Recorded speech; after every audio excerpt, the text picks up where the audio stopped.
সমস্ত অঙ্গরাজ্যগুলো শ্বেতাঙ্গ ইংরেজরা দখল করতে থাকেন এবং যার ফলে সাধারণ মানুষকে খুব অত্যাচারও করেছেন।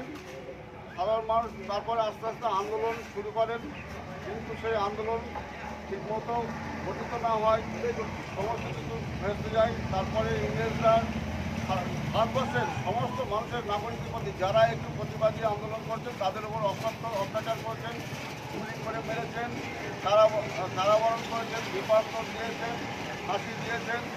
যার উদাহরণ আমরা দেখতে পাই আমাদের পশ্চিমবাংলার ক্ষুদিরাম বসু, প্রফুল্ল চাকি, আমাদের ভগৎ সিং, আমাদের এই মঙ্গল পাণ্ডে ব্যারাকপুরের ছিলেন যে সৈনিক, ওনাদেরও ফাঁসি দিয়েছেন।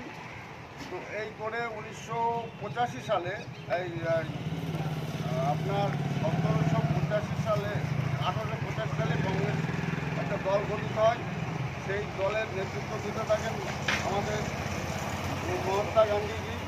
তার অসহযোগ আন্দোলন এবং পরে সশস্ত্র আন্দোলনের মাধ্যমে সাধারণ মানুষ সংগঠিত হতে থাকেন। আরেকজন আমাদের সৈনিক বীর, তিনি ছিলেন নেতাজি সুভাষচন্দ্র বোস।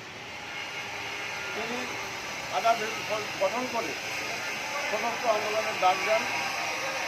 এরপরে 1905 সালে আমাদের বঙ্গভঙ্গ আন্দোলন হয়। সেই বঙ্গভঙ্গ আন্দোলনের বিপক্ষে সাধারণ মানুষ সারা ভারতবর্ষের মানুষ গড়ে ওঠেন। তারপর 1930 সালে মহাত্মা গান্ধী আন্দোলন শুরু করেন। সে আন্দোলনের ডেকে নিয়ে 1942 সালে ভারত ছাড়ো আন্দোলন শুরু হয় এবং 1946